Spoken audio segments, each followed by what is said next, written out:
Bon, chers amis, chers camarades, φίλοι και σύντροφοι, εκ μέρους της οργάνωσης μελών του ΣΥΡΙΖΑ Λουξεμβούργου, σας καλωσορίζω στην απόψινή εκδήλωση με θέμα «Ποια Ευρώπη θέλουμε» και ομιλητή τον Μανώλη Γλέζο. Η οργάνωση μελών ΣΥΡΙΖΑ Λουξεμβούργου υπάρχει εδώ και ένα χρόνο και φιλοδοξεί να γίνει κάτι παραπάνω από μια παρέα αριστερών που συναντιόνται για να συζητούν. Φιλοδοξεί μαζί με τους νέους σπουδαστές και εργαζόμενους που ζουν εδώ στο Λουξεμβούργο να απαντήσει στα πραγματικά προβλήματα της εργασίας, της στέγης, της εκπαίδευσης, του περιβάλλοντος και των δικαιωμάτων. Τη σημερινή εκδήλωση καλούμε από κοινού με το Partido Comunista de España και την Izquierda Unida, την Rifondazione Comunista και βέβαια το αδελφό κόμμα της φιλοξενούσας χώρας, DEILENG, χωρίς την ουσιαστική οργανωτική στήριξη της οποίας αυτή η εκδήλωση δεν θα γινόταν δυνατή. Μαζί μας σήμερα το βράδυ βρίσκονται και σύντροφοι του Γαλλικού Κομμουνιστικού Κόμματος από τη γειτονική Λορένη, Front de Gauche.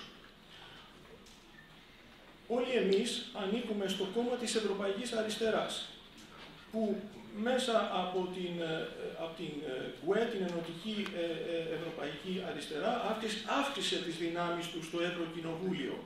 Αυτό όμως δεν αρκεί για να ανατρέψουμε τις πολιτικές λιτότητας που καταστρέφουν την Ευρώπη και γίνονται οι καλύτεροι στρατολόγοι της άκρας δεξιάς που σηκώνει κεφάλι απειλητικά. Σήμερα, φίλοι και σύντροφοι, έγινε στην Ελλάδα μια μεγάλη γενική απεργία με σύνθημα «Δεν θα σταματήσουν αν δεν τους σταματήσουμε». Ο Μανώλης Γλέζος είναι η ζωντανή έκφραση της πρόσφατης ιστορίας της Ευρώπης, αλλά και της ελπίδας για μια καλύτερη Ευρώπη.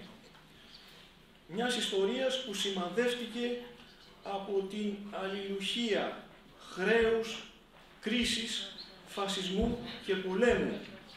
Ο Μανώλης Γλέζος ενσαρκώνει την ασυμβίβαστη αντίσταση ενάντια σε αυτά τα αλληλένδετα δεινά. Χθες ο Γκί Βάγνερ, που βρίσκεται μαζί μας στην αίθουσα, του αφιέρωσε ένα εύγλωτο άρθρο στην εφημερίδα Tageblatt. Από πλευράς DEILENG, τον Μανώλη Γλέζο θα παρουσιάσει ο εγκριτότερος εκπρόσωπός της, ο ιστορικός της ηγέτης και επίτιμος βουλευτής Αντρέ Χόφμαν. Αφήνω λοιπόν το λόγο στον σύντροφο Αντρέ. Σας ευχαριστώ.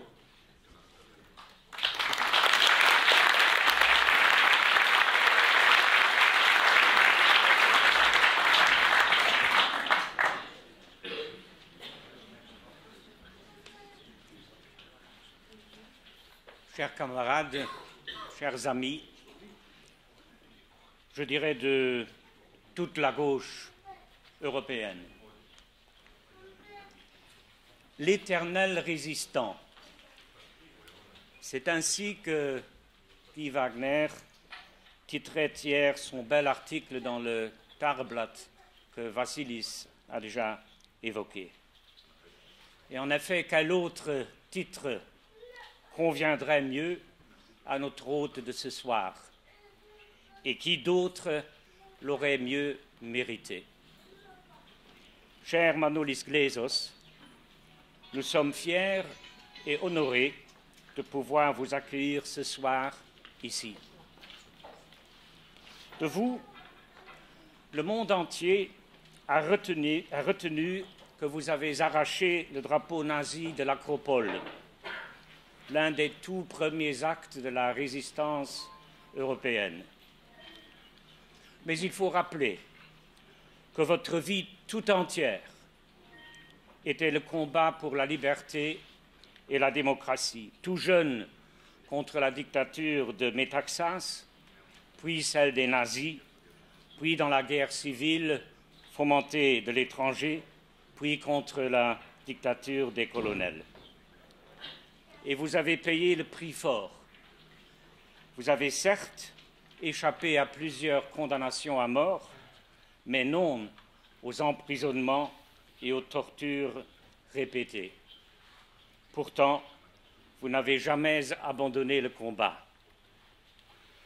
Vous avez donc bien mérité l'impressionnante reconnaissance de votre peuple.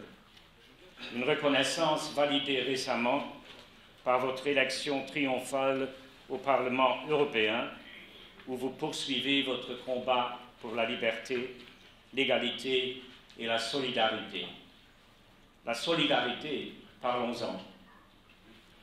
Lorsqu'au début du XIXe siècle, le peuple grec se battait pour sa liberté contre l'Empire ottoman, une vague de solidarité s'est levée en Europe. C'est une solidarité autre, mais comparable et bien plus large que nous devons aujourd'hui au peuple grec, comme à tous les peuples qui souffrent de la dictature des marchés financiers. Quelle contradiction cruelle! Dans le pays dont on dit que c'est le berceau de la démocratie, c'est elle, la démocratie, qui est aujourd'hui menacée d'étranglement par l'action conjointe des pouvoirs financiers et des bureaucraties supranationales. Mais la démocratie se bat, le démos se bat. La démocratie, disait Aristote dans ce berceau de la démocratie est préférable à toutes sortes de régimes oligarchiques. En démocratie, disait-il, les pauvres, nous dirions aujourd'hui les travailleurs, sont rois parce qu'ils sont en plus grand nombre et parce que la volonté du plus grand nombre a force de loi. Autant dire que la démocratie, entendue ainsi, reste à conquérir. Avant de vous passer la parole, cher Manolis Kletzos, j'aimerais lancer un appel pour lequel j'ai été prié pour un autre peuple qui attend l'autodétermination démocratique, les Palestiniens. Une pétition publique est en cours pour que le Luxembourg reconnaisse l'État palestinien. Et je vous prie toutes et tous de bien vous joindre à cette pétition. Notre liberté est incomplète sans la liberté des Palestiniens, disait Nelson Mandela. L'engagement pour le peuple palestinien est un engagement pour la liberté universelle. À la sortie, vous trouverez un flyer avec les indications utiles pour pouvoir se joindre à la pétition. Merci et la parole à Manolis Kletzos.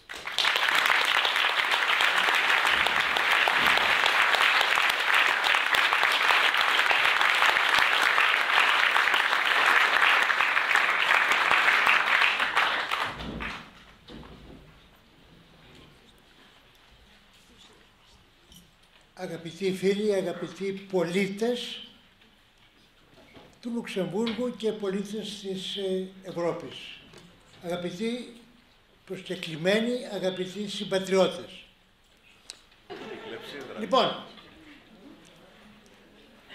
ερώτημα πρώτο, τι Ευρώπη θέλουμε? Το είπα στο Ευρωπαϊκό Κοινοβούλιο, μου δόθηκε μία ευκαιρία και το διατύπωσα κατά κάποιο τρόπο. Εάν το πούμε με δύο λόγια, θέλουμε μία Ευρώπη όχι του ΝΑΤΟ, όχι της Μέρκελ. Αρνητικά. Θετικά. Θέλουμε μία Ευρώπη των λαών. Μία Ευρώπη των πολιτών. Θέλουμε μία Ευρώπη ισότιμων κρατών. Θέλουμε μία Ευρώπη όπου θα υπάρξει η λαϊκή κυριαρχία. Θέλουμε μία Ευρώπη παράγοντα ειρήνης και όχι να σέρνεται πίσω από το ΝΑΤΟ. Το δεύτερο σκέλος. Όταν λέμε λαϊκή κυριαρχία, τι εννοούμε? Από όσες συζητήσεις έχω κάνει εδώ με Ευρωπαίους πολίτες, οποιασδήποτε λαότητας, εθνικότητας, όλοι μου λένε δεν θέλουμε να αποφασίζει άλλος για μας. Λέω παραπέρα, τι παραπέρα υπάρχει? Λέω αυτό που λες είναι το μισό. Όταν λες δεν θέλω να αποφασίζει άλλος για μένα, είναι το μισό. Το άλλο μισό ποιο είναι? Και θέλω να συμμετέχω στα κέντρα λήψης των αποφάσεων. Δηλαδή, να το πω με άλλα λόγια πιο κατανοητά για μας τους Έλληνες, δεν θα αλλάξουμε το Σαμαρά με τον Τσίπρα. Αν πρόκειται να γίνει αυτό, ολόκληρος ο αγώνας που κάνουμε είναι μάταιος. Πρόκειται να φέρουμε το λαό στην εξουσία. Και ο στόχος του ΣΥΡΙΖΑ, δεν το κρύβομαι, είναι αυτό. Να φέρουμε το λαό στην εξουσία. Να συμμετέχει δηλαδή ο πολίτης στα κέντρα λήψης των αποφάσεων. Με τη συμμετοχή του πολίτη στα κέντρα λήψης των αποφάσεων, εμείς έχουμε πετύχει το στόχο μας. Αυτό θέλουμε, να έρθει ο λαός στην εξουσία. Δηλαδή μου λες, Μανώλη, θα ρωτήσει οποιοσδήποτε τι είναι αυτό το πράγμα.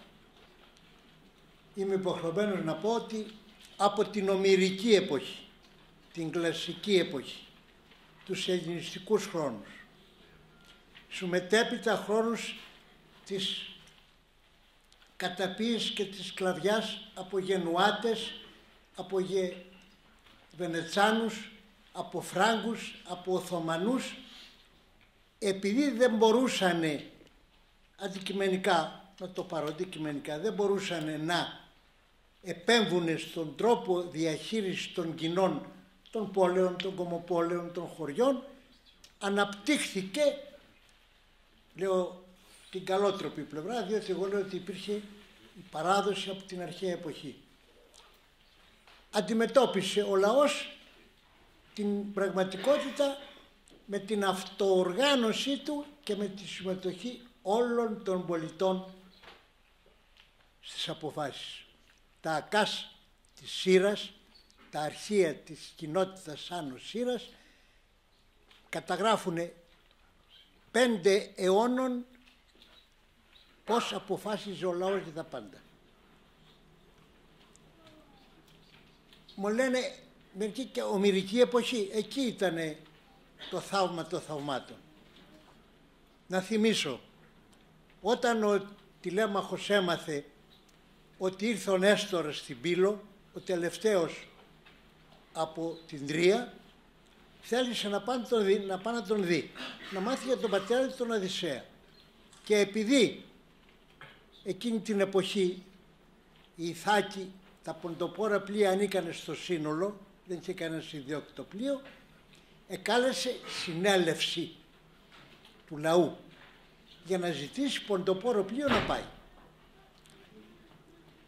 Έστειλε τους κήρυκες, έγινε η σύναξη, η αγορή, και τότε ο γυρεότερος των Ιθακησίων λέει το καταπληκτικό: «Τις όδε ήγηρεν, ποιος μας κάλεσε εδώ?»